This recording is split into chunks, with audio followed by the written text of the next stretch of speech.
എല്ലാവർക്കും എൻ്റെ നമസ്കാരം. ഞാൻ ഫ്ലവേഴ്സ് ടിവിയിലൊക്കെ വന്ന ആളും കൂടെയാണ്. പക്ഷേ ഇവിടെ വന്നതിനും ഈ ഫ്ലവേഴ്സ് ക്ലബ്ബ് നടത്തുന്നതിനും ഒരുപാട് സന്തോഷം. അതുകൊണ്ട് തന്നെ ഞാനിവിടെ ചൊല്ലാൻ പോകുന്നത് നിശാഗന്ധിനി എത്ര തന്നെ എന്നുള്ളൊരു കവിയാണ്. അത് നമുക്കൊന്ന് കേൾക്കാം. നിഴൽപ്പാമ്പുകൾ അത് എല്ലാവർക്കും ഒരിക്കൽ കൂടി നമസ്കാരം. നമ്മുടെ OMB സാറിന്റെ എന്ന കവിതയാണ് ചൊല്ലാൻ പോകുന്നത്.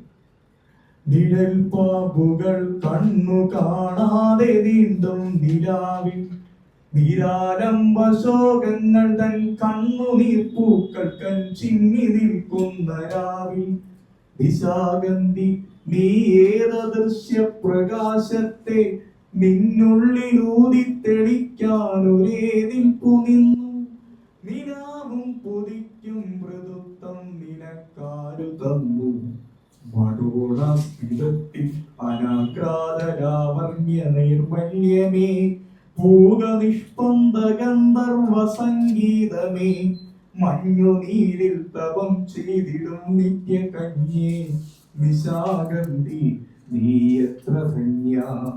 വിടർന്നാവുമീ സുസ്മിരേ നിൻ മനസ്സിൽ തുടിക്കും പ്രകാശം പുറത്തില്ല. ഇരുൾപറ്റ നാഗങ്ങൾ നക്കിക്കുടിക്കും നിലാവിന്റെ നാഴൂരിവട്ടം തുളുമ്പി തുടിക്കുന്ന മഞ്ചട്ടിയിൽ നീ വിടർന്നൊന്നു വീർപ്പിട്ടു നിന്നു.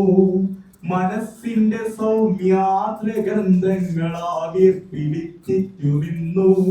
നിശാഗന്ധി നീ എത്ര ധന്യ, നിശാഗന്ധി നീ എത്ര ധന്യ. വിടർന്നാവുമീ സുസ്മിതേ നിൻ മനസ്സിൽ തുടിക്കും പ്രകാശം പുറത്തില്ല. ഇരുൾപെറ്റ നാഗങ്ങൾ നക്കിക്കുടിക്കും നിലാവിന്റെ നാഴൂരിവട്ടം തുളുമ്പി തുടിക്കുന്ന മഞ്ചട്ടിയിൽ നീ വിടർന്നൊന്നു വീർപ്പിട്ടു നിന്നു. മനസ്സിന്റെ സൗമ്യാദ്രഗന്ധങ്ങളാവിർപ്പിടിച്ചു നിന്നു. നിശാഗന്ധി നീ എത്ര ധന്യ, നിശാഗന്ധി നീ എത്ര ധന്യ. നിനക്കുള്ളതെല്ലാം എടുക്കാൻ കൊതിക്കും നിശാവാദമോടിക്കിതച്ചെത്തി നിൽ പട്ടുചേലാഞ്ചലത്തിൽ പിടിക്കേ. കരം കൂപ്പിയേ ഗാത്രമായി ശാന്ത നിശബ്ദമായി ധീരമേതൊരു നിർവാണ മന്ത്രം ജപിച്ചു. നിലാവസ്തമിച്ചു വെളിച്ചപ്പടച്ചു സനിശ്വാസവാദം സഹാനം നിലച്ചു. നിശാഗന്ധി നീ എത്ര ധന്യ. നിനക്കുള്ളതെല്ലാം എടുക്കാൻ കൊതിക്കും നിശാവാദമോടിക്കിതച്ചെത്തി നിൽ പട്ടുചേലാഞ്ചലത്തിൽ പിടിക്കേ. കരം കൂപ്പിയേ ഗാത്രമായി ശാന്ത നിശബ്ദമായി ധീരമേതൊരു നിർവാണ മന്ത്രം ജപിച്ചു. നിലാവസ്തമിച്ചു വെളിച്ചപ്പടച്ചു സനിശ്വാസവാദം സഹാനം നിലച്ചു. നിശാഗന്ധി നീ എത്ര ധന്യ. ഇവർക്കന്ധകാരം നിറഞ്ഞൊരു ലോകം തുറക്കപ്പെടുമ്പോൾ ജനിച്ചെന്ന തെറ്റിനു ജീവിക്കുകന്നേ വിധിക്കപ്പെടുമ്പോൾ തമസ്സിൻ തുരുമ്പിച്ച കൂടാര മുന്നിൽ തളച്ചിട്ട ദുഃഖങ്ങൾ ഞങ്ങൾ കവാടം തകർത്തെത്തുമേതോ സഹസ്രാംശുവെ കാത്തസ്തമിക്കുന്ന മോഹങ്ങൾ ഞങ്ങൾ ഭയം മുറ്റുനോക്കും. ഹാ മൃത്യുവേ നീ സ്വയം മൃത്യുവെ കൈവരിച്ചൊരു കന്യ. നിശാഗന്ധി നീ എത്ര ധന്യ.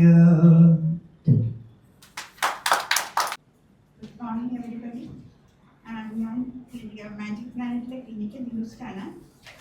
ഓട്ടിസം കുട്ടികളെയാണ് ഞാൻ പ്രധാനമായിട്ടും ട്രെയിൻ ചെയ്യുന്നത്. കാരണം അവർക്ക് ഒരു കമ്മ്യൂണിക്കേഷൻ ഡെഫിസിറ്റ് ഉണ്ട്. അവർക്ക് സംസാരിക്കാൻ അവർക്ക് വലിയ താല്പര്യമൊന്നുമില്ല. പക്ഷേ ഈ കുട്ടികൾ നന്നായി പാട്ട് പാടുന്ന കുട്ടികളാണ്. ഇവർ ബീതോവൻ ബംഗ്ലാവിൽ പാട്ട് പഠിക്കുന്ന കുട്ടികളാണ്. നന്നായി താളാത്മകമായി പാട്ട് പാടാനുള്ള കഴിവുണ്ട്. ആ കുട്ടികളെ ഞാൻ കൊണ്ടുവന്ന് കവിത പരിശീലിപ്പിച്ച് നോക്കിയതാണ്. ഒരു പരീക്ഷണാടിസ്ഥാനത്തിൽ തന്നെയാണ് ചെയ്തത്.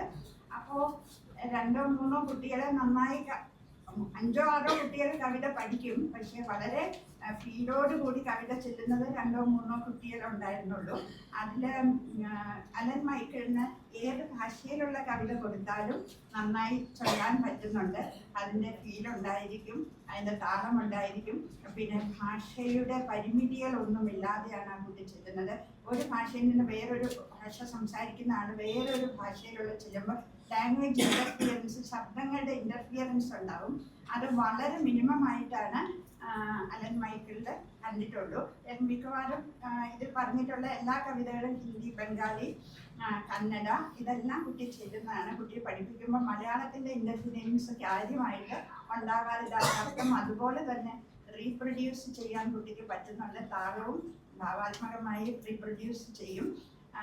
അലൻ മൈക്കിള് കേട്ട് മാത്രം പഠിക്കുന്ന ഒരു കുട്ടിയാണ്. അവന് എഴുത്തും വായനയും വശമില്ല. എഴുതാനും വായിക്കാനും പഠിച്ചിട്ടില്ല. സ്കൂളിങ് ശരിയായില്ല. ഇവിടെ വന്ന് നമ്മൾ ട്രൈ ചെയ്ത് നോക്കിയിട്ട് പറ്റിയിട്ടില്ല. അപ്പോൾ കേട്ട് തന്നെയാണ് പഠിക്കുന്നത്. കേട്ട് പഠിക്കുമ്പോൾ ഒരു പ്രത്യേകത, ഒരു 3-4 തവണ എൻ്റെ അടുത്തിരുന്ന് കേട്ട് കഴിയുമ്പോൾ തന്നെ അത് ഹൃദിസ്ഥമാക്കാറുണ്ട്. അത് കഴിഞ്ഞ് അത് എത്ര കാലം വേണമെങ്കിലും മെമ്മറിയിൽ റീറ്റെയിൻ ചെയ്യുന്നതുകൊണ്ട് ആ മെമ്മറിയാണ് ഈ കുട്ടിയുടെ സ്പെഷ്യൽ സ്കില്ലായിട്ട് നമുക്ക് മനസ്സിലാക്കാൻ സാധിച്ചിട്ടുള്ളത്. അപ്പോൾ 1 വർഷം കഴിഞ്ഞ് ചോദിച്ചാലും ഇതിങ്ങനെ തന്നെ ചൊല്ലാൻ പറ്റും. പോയട്രി മാത്രമല്ല, ആ കുട്ടിക്ക് നറേഷൻ, ഏത് ഡിസ്കോഴ്സും ഓട്ടൻ്റെ ഉള്ളതാണെങ്കിലും സാറിൻ്റെ ടോക്കുകളാണെങ്കിലും എല്ലാം ഈ കുട്ടിക്ക് അതുപോലെ തന്നെ ഇമിറ്റേറ്റ് ചെയ്തിട്ട് പറയാൻ പറ്റും. താളാത്മകമായിരിക്കും എല്ലാം. പിന്നെ അവരുടെ ശബ്ദങ്ങൾ പോലും അനുകരിച്ചിട്ട് ചെല്ലുന്നുണ്ട്. അതാണ് ഈ കുട്ടിയുടെ സ്പെഷ്യൽ സ്കില്ല്. ഇതിൽ നമ്മൾ മനസ്സിലാക്കിയ ഒരു കാര്യം എന്ന് പറയുന്നത്, ഓട്ടിസം കുട്ടികളിൽ എന്തെങ്കിലും എല്ലാമൊക്കെ കഴിവുകൾ ഒളിഞ്ഞു കിടപ്പുണ്ടാവും ഹൈ ഫങ്ഷനിങ് ആയിട്ട്. അത് കണ്ടുപിടിക്കുകയും അത് പരിപോഷിപ്പിച്ച് അത് എക്സ്പ്രസ് ചെയ്യാൻ ഒരു അവസരം അവർക്ക് കിട്ടുമ്പോൾ അവരുടെ സെൽഫ് എസ്റ്റീം ബൂസ്റ്റ് ചെയ്യുകയും അവർക്കൊരു കോൺഫിഡൻസ് ലെവല് ഇംപ്രൂവ് ചെയ്യുകയും ചെയ്യുന്നുണ്ട്. അതോടുകൂടി തന്നെ അവരുടെ മറ്റ് താഴെ കിടക്കുന്ന സോഷ്യൽ സ്കിൽസ്, കമ്മ്യൂണിക്കേഷൻ സ്കില്ല് ഇതെല്ലാം കാര്യമായി ഡെവലപ്പ് ചെയ്യുന്നുണ്ട്.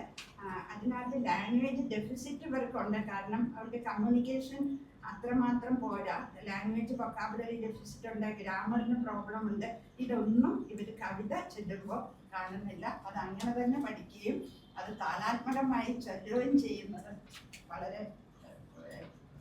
കാര്യമായ ഒരു നേട്ടം തന്നെയാണ്. മാജിക് പ്ലാനറ്റിലെ അന്തരീക്ഷവും കൂടിയാണ് ഇതിലേക്ക് അവരെ നയിക്കുന്നത്. വളരെ ഫ്രീ ആയിട്ട് മൂവ് ചെയ്യുകയും അവരുടെ കംഫർട്ട് സോണിൽ നിന്ന് തന്നെയാണ് അവരിതെല്ലാം പഠിച്ചെടുക്കുന്നത്. ഞാൻ രവീന്ദ്രനാഥ് ടാഗോറിന്റെ ഒരു കവിതയാണ് ചൊല്ലുന്നത്. അതായത് സ്നേഹത്തിന്റെ സംഗീതം. ഒന്ന് കേട്ടു നോക്കൂ.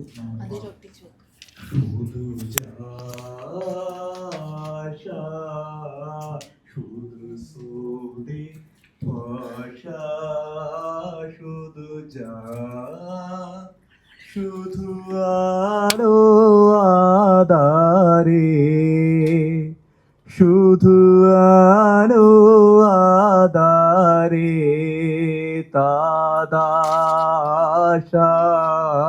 শুধু যা শুধু দেখপা, শুধু শুয়ে যা, শুধু দূরে যেতে যেতে কেড়ে যা, শুধু দেখপা, শুধু শুয়ে যা, শুধু দূরে যেতে যেতে কেড়ে যা, শুধু নবুদুরশা আকে চলে যায়, নবুদুরশা আকে চলে যায়, বিজে পেরে যায় বিজয় আশা, শুধু যাশা, শুধু সোদে ভাষা শুধু যা আসে শুভ সোনালুইল আকাবল প্রাণ কোনো কাজি ভাই ভাল না পো আদরে দোরে আসে পরবারে আদরে দোরে আসে পরবারে আবু তেরে বারে আবাসা রিগয়ে আদ পনিটা আদগামি কাদা সঙ্গুনাই গে রিগয়ে আদ পনিটা আদগামি কাদা সঙ্গুনাই গে লজি পই কাশি আদমি শাসে লাজি বই কাশি আদমি শাসে শুধু বাদ কানি হারো পাশা শুধু যাসা শুধু সোধে ভাষা শুধু যা থ্যাংক ইউ ভেরি মাচ